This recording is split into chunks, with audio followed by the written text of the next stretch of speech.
Hello, supercharging is not cheap, especially when it's 75p a kilowatt hour. Well, that was one of the comments I got from yesterday's video. So I thought today, instead of writing a very long reply, I'd actually do a video because it's a very good comment, and thank you to Kalex381. And I'd like to go through some of the points he's raised that I would like to talk about. He says that supercharging at an average of 75p a kilowatt hour is not cheap. Yeah, I totally agree with that. I've never paid 75p a kilowatt hour anywhere. He says it's much more expensive than petrol diesel. And yes, it will be in some cars, but certainly not all. You know, not everyone gets 60 miles per gallon from their car. They may think they do, but they certainly don't. Hello folks, my name's Nigel. I do hope you can like and subscribe, and please keep those comments coming. I've just been looking at the costs of the Tesla superchargers, and this is the prices. For the Inverness supercharger, their cost 39 off peak, 47 peak. That's at Inverness. If we scroll down, the Perth costs 37 off peak, 48 off peak, and then you've got 37, 40 and 47 down at Carlisle. You probably wouldn't need, depending on the Tesla you got, to do all of these stops. Here we've got 34, 43,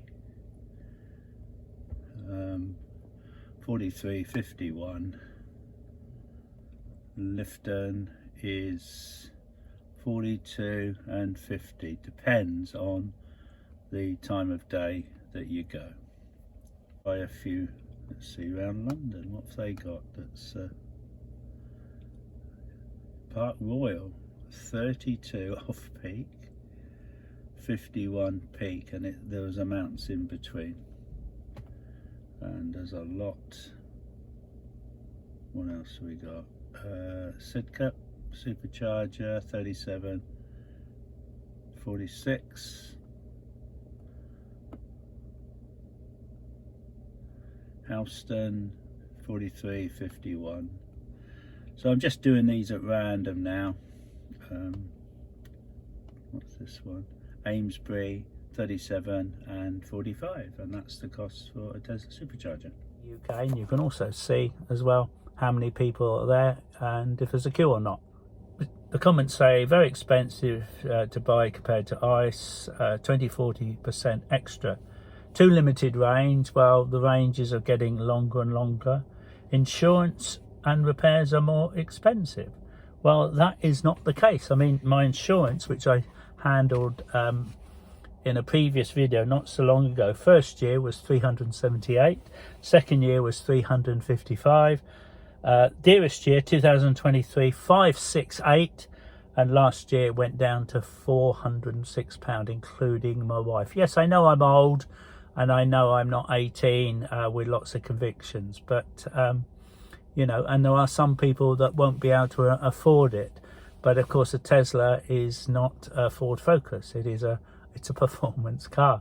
It's a luxurious car, and it's a wonderful car, and I very much enjoy it. So anyway, going back to some of the comments there. So repairs had none other than a dent, no dearer, £500 than any other car.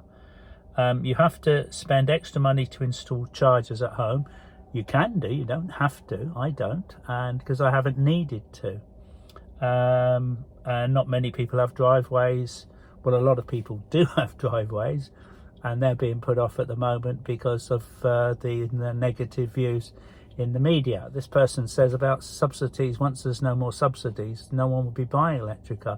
Well, in the UK, there are no subsidies on cars. Subsidies are going to companies putting in electric charging equipment, like the petrol companies. We're making billions and billions every day, and they're getting money from the government to charge over 75p, often 85p a kilowatt hour. They're the one that's there who's getting the money. The public aren't getting that money. The subsidies for employees to put in a charger at work, so people can go to work, charge. Also for people who own box of flats. There were subsidies for them, and also councils as well, who are being encouraged to put in, wherever there's an electric light, put in a charger. And this is all going to change. There's going to be more and more and more of these, and people will see these, and things will change. So to say that you only charge at 75p a kilowatt hour is absolute nonsense. I never have. As you can see, the superchargers Tesla are more like 40, and even then I only use them for a fraction of the time. And if you did have to, in an emergency, charge at 75p per kilowatt hour, that's at the very, very top end, and you take the average and it's much, much less. I mean, any fool can take the highest price, apply it to everything, and make the electric car seem expensive. It's funny, actually. Obviously the fuel companies have always wanted to slow down the transition to electric vehicles, and they know it's going to happen. It's, you know, it's a fact of life. They're seeing their sales go down and their profits go down at the moment. But one thought I never occurred to me, because I used to think, oh, it's great, we should have electric chargers should be in forecourts. And of course now they are. So you're filling up your car with diesel or petrol, and you see there's a charger. You maybe just wander across, it's quite quiet, just to see how much it is. You think, bloody hell, 80, 85p a kilowatt hour, 75, that's expensive. You may even get talking to someone who's got an electric car, say, oh yeah, this is expensive, isn't it? Yeah. I've never used them. I don't need to, and that's why I've always been a big advocate of Tesla. You can call me a Tesla fanboy. Probably fan granddad would be quite much better.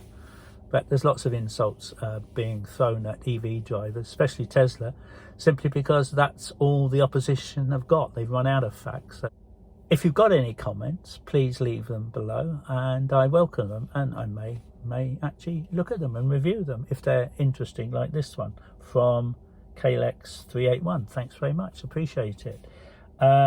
Huge depreciation costs, no worse than any other car. I've spent my life not buying a new car. This is the only one I've ever had, and I've saved a fortune, and I'm not selling this. I'm keeping this for a while. You have to install chargers at home. No, you don't. Not many people have driveways. Very heavy. The cars are heavy, and they wear the tyres out. I haven't in 3 years had to replace my tyres yet at 22,000 miles. But then no one says that about Range Rovers, who are much heavier. If you're thinking of buying a new Tesla, and you can use my referral code, and you'll get £1,000 off a new Tesla. If you're not thinking of buying a new Tesla, but looking at a used one, take a look at the many sites that there are available, like Auto Trader, and you'll be surprised at what price you can buy one from, or any other electric vehicle when it comes to it. Thank you very much for watching. Hope you can like and subscribe, and drive safely. See you next time. Bye.